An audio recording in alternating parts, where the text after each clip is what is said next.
Hello, in front of me I've got Samsung Galaxy M33.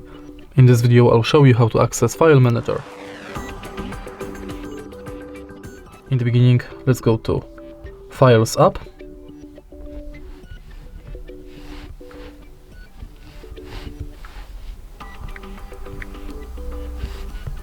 And enter it.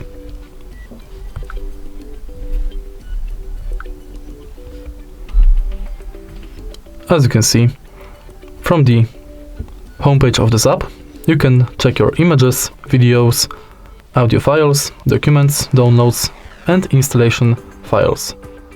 Also, you can check your recent files you've downloaded or entered, and then you can go to internal storage. In the internal storage, you can browse every folder this phone has. Let's go back. And next you can check your OneDrive, Google Drive, network storage, and in the end you can go to Recycle bin and analyze storage.